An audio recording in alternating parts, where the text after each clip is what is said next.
Hello and welcome to the Gameweek 29 preview! But first, what the frick was this game week? Vardy who? Ings benched, and Liverpool losing 3-0 to relegation battling Watford. That's all I have to say, really. So, Clown Bio Fit is on for this Gameweek 28 review. Norwich, Leicester.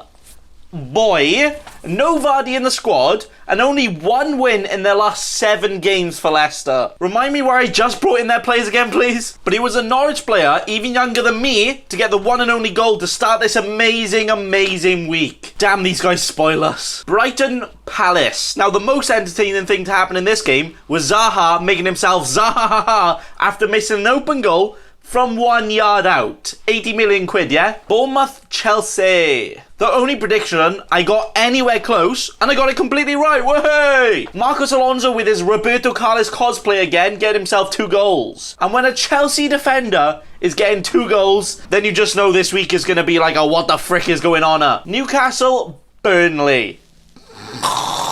But ironically, this 0-0 is where half of the people got most of their FPL points from this game, with Pope being my man. West Ham, Southampton. Remember Danny Ings? Nah, me neither. But West Ham showing you why you shouldn't be in the relegation zone when you spend a couple of hundred squid. 3-1 it was to the bubble blowing blowers. Then, Watford. SAR FC against the undefeated Liverpool. The longest win streak, the almost longest unbeaten streak, a team not lost in the league for over a year, versus not only a Watford team that was second bottom, but an out-of-form Watford team that haven't won in the last 5 games, and literally forgot how to play football. What happens? 3-0 Watford. Are you mad? Saha has instantly become every other team's player of the year by actually sitting down Liverpool for their wedges and singing them a bedtime story. Wow, well done, lad. Everton won, Man United won, but it was VAR who actually won. A very controversial decision here, denying Everton a win. With Sigurdsson getting out his deck chair and just having a nice suntan in front of De Gea to distract him when Calvert-Lewin got the ball in. Now, I think it should have been ruled out because he is interfering with play by just being in front of him, by being in his line of sight. But just like me, after 10 double vodkas, it was very soft indeed. Ancelotti raging and even getting himself a red card right at the end to make a very exciting game. Finishing this week with Diego Jota, the Portuguese Ronaldo, spanking Spurs 3-2 with what was actually one of the most exciting games of the week. The bottle and bottlers back at it again with now a race to 4th and 5th becoming very exciting. And obviously no game for Man City, Arsenal, Villa and Sheffield United with the blank game week. But how rude of FPL to not tell us that it was also a blank game week for Liverpool and Leicester too. That's not on. Meaning that this week was the lowest ever FPL average for a game week for this many games going on. Scoring almost 10 points less than the lowest so far this season, with only 26 points as the average. How so many? The highest points this week, somehow, a spoiler alert, isn't my team. 101 points.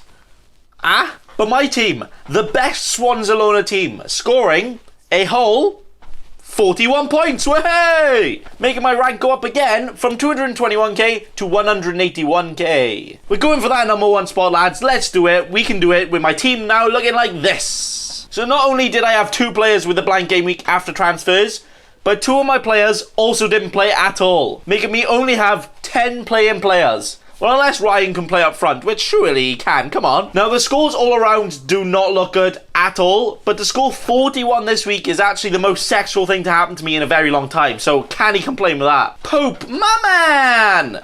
Not only did he keep a clean sheet, not only did he make 4 saves, but he also got all the bonus points to get 10 points in total. Almost half of the game week average, just by himself. Thank you very much, sir. Good job, well done. Moving on to the defence. Moving on again. Liverpool defence. I like it. Since Alisson come back, he hadn't conceded more than 1 goal in a game. Now they've conceded 5 goals in 2 games. Thanks to Mark Noble and Sarr, who's really not sorry for all these 1 points Robertson and Trent got me. Then Seuchu flexing on the other defenders by getting a whole 2 points, just as much as the others combined. Moving on to the midfield, where Captain Mane. Moving on to the midfield, where we have Captain Mane, the one true saviour. How could Mane blank to a team in the relegation zone? Well, that is what we call another Alage That's all I have to say, really. Watford Madrid just too good for them this time. But the absolute geese, the main transfer in for me this week, Bruno, more like Brew, yes! 10 points for the lad, who has already got 2 goals and 2 assists in 4 games. Playing in decently hard games too. Not bad at all. Finishing the midfield with Harvey Barnes, who may as well have just been the water boy for this game. And Cantwell, more like can't do anything. It's funny that Cantwell getting a whole big boy 3 points made him my 4th highest scoring player of the week, not including captain points. That just shows it, doesn't it? Then finishing the team off, and also almost finishing me off, with the brand new transfer in, Vardy, Jimenez and Ings. Vardy is such a good player. He's so kind to us all. Not only was he gifting us all those points in the past, not only gifting his wife a baby, and now gifting us all with a surprise injury that no one knew about. Isn't that great? Now, I would be really mad that I just got rid of Aubameyang for Vardy, but it allowed me to get Bruno. So, Vardy, I'll let you off if you come back and score next week, please. The now Mr. Consistent Mexican magician, Raul Jimenez, getting all of the 7 points for goal and bonus, which in this week is absolute music to my ears. And more importantly, actual points in my team. With then Danny Ings, the one that got 10 goals in 11 games before, and has now only scored 1 in 6 games. But not only that, he's been too busy on the bloody bench to get any points. He even came on for half an hour and didn't get anything at all. So Daddy Ings, you're getting relegated to Step Daddy Ings now. Terrible. But even though we only had 3 players return, I will definitely take the 41 points in the lowest ever scoring game week of the season. And now we can finally say bye to that game week. And now on to the Gameweek 29 preview, where we actually have 10 games going on. Hey! But with midweek FA Cup, everything could change here, but actually we could have another double game week on our hands. Yay! Liverpool are up against Bournemouth next, where even Bournemouth got more points than them in their last game. Terrible Liverpool. But come on now, they are still 22 points clear. Got a feeling they might still win this one, lads, so 2-0 it is here to Liverpool. Arsenal's Art Academy drawing more than a Van Gogh museum. We're against West Ham this week. I will expect all the draws again. But with it approaching the end, we could see these relegation threatened teams step it up. But 1-1 I'm going for here. Palace Watford. Now Watford have just ended a winning and an undefeated streak that was on the verge of breaking every single record. So you know exactly what's going to happen this week. They're going to lose 1-0 to Palace because that's just football. Sheffield United, Norwich. Now this one is a tough one where you would probably say the Blades will slice Norwich open, but maybe this could be a turning point and a trampoline bounce back effort for Norwich to fight for survival, so 1-1 is my prediction. A Danny Ings Southampton versus Newcastle. Nah, he's still there. Or is he? I haven't seen him. I'm not so sure, but I would expect at home Southampton definitely should beat Newcastle here, with Ings supporting all of his team and getting them the 2-0 win. Wolves, Brighton. Wolves are actually now only 3 points off 4th and have all the nice fixtures next. And Brighton haven't won a single game this year. We're in March. That probably means Brighton will somehow go and win this game. But to be on the safe side, and more importantly the Raul Jimenez scoring side, 2-0 to Wolves. Burnley, Madrid vs Spurs. Burnley have actually now got the second current longest unbeaten run in the league, not losing in 6 games, where Spurs are just Spurs, aren't they? You would say on paper Spurs should smash these, but the only thing smashing is probably going to be the bottle of Spurs after they bottle another win. 1-1 it is. Chelsea, Chelsea, Chelsea. Everton. Now this could be a game. Wait, aren't they all games? But we see 2 teams that are scoring a decent amount of goals, but also conceding almost more goals. So all the goals could happen in this one. But you all already know it'll be a King Calvert-Lewin scoring to make it 2-1 Everton. Manchester United, Manchester City, and the Manchester Derby. Ooh! This game is always a nipple-twisting, exciting game where you always think Man City are going to destroy them, but somehow Man United actually playing like Man United. I could see this going either way, but I'm going to go for a 2-2 here. Finishing up the week with Prime Leicester City, that's Prime Championship Leicester, versus the probably soon Championship themselves, Aston Villa. The battle of who is the most out of form, and the winner is going to be the one who wants to change that the most.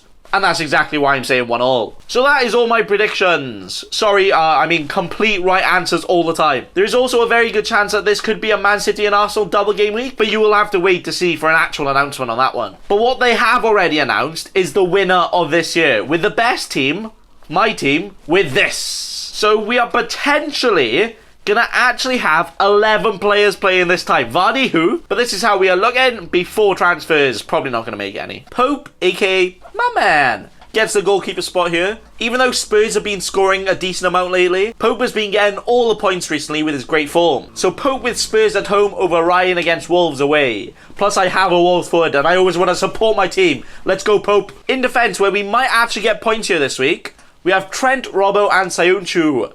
Trent and Robocop play Bournemouth at home, where even though they've conceded in the last 2 games, and Bournemouth have been scoring in the last few games, I hope, and this might actually be a big hope now, that if they don't get all of the clean sheets, then they will at least get some attacking returns between them. As you know, a nice make-up present for all the 1 points they delivered me last week. Sayuncu plays Villa at home, where even though Villa can score, Leicester at home with a fit Ndidi have been very solid at the back. And especially when you have the Turkish prince at the back, anything is possible. Moving on to the midfield, we have Mane, where not only does Salah usually get aroused around Bournemouth, but he also missed the last game against Bournemouth, so hopefully we'll actually want to get on some of this action. So Mr. Mane Action Man here to get all the points this week. Kevin De Bruyne is next against Man United away. Ooh. Could be difficult for any player. But if your name is Kevin and you're a sexy ginger lad who has also got 178 points with 26 returns so far this season, then it might not be for him. But I probably wouldn't captain him. But Kev lad, you do your best. Against the new Kevin De Bruyne in Manchester, and it's Bruno Fernandes. Sorry, Bruno Miguel Bogas Fernandes is the new guy in town. He already has 2 goals and 2 assists in 4 league games, and already picking up 6 bonus points. And it's hard to say if his style of play will work well against Man City, so just a guessing game really, but I guess all the points. Finish in the midfield with Harvey Barnes. Now a whole 1 week ago, he seemed like a great option, and now Leicester are trash and you'd be very lucky to get more than 3 points from him. Unless he can change that. Against Villa at home this week, please, I beg. With someone else that could help that, if he doesn't surprise us again with another injury. Who's that? It's Jamie Vardy. Now, I only just transferred out Aubameyang for Vardy, which now looks very horrible. But it meant I could get Bruno Fernandes in and also Vardy, who could still come back and score more goals. So for now, I think it was still the right thing to do. When Vardy scores all the goals again. Then we have the new Mr. Consistent, Jimenez, the absolute boy who's been doing absolute bits recently. Where I hope this Wolves form continues as they push for the top 4, where they play Brighton at home next. Now Wolves have been one of those teams where they play really well against the better teams and not against the lower teams. So I hope these easy games on paper are easy for them and all the points. Finishing up with the past legend, Danny Ings. I brought him in very early before he started scoring all the goals, so I'm not too bothered with his scoring lately, unless it continues. But he plays Newcastle at home, which could be very nice to finish off my team for this week. The bench has Ryan, Cantwell, Lundstram and Kelly for all of those potential bench points, but hopefully just actual backup points if Vardy does a Vardy again. Now there could be a potential double game week with Man City and Arsenal, but that's not confirmed. But if that were to happen, I may have to transfer in at least 1 Arsenal player just to cover it. But apart from that, I think I'm very, very happy with my team. Every single player here is playing at home, apart from De Bruyne, and De Bruyne plays at home every week. Look at him. Which is always a great thing to see. And ready to push for that #1 spot. We got it, lads. Easy. But thanks for watching, and remember... Don't be a cheeky scrub. Subscribe to Nathan Bacon right now.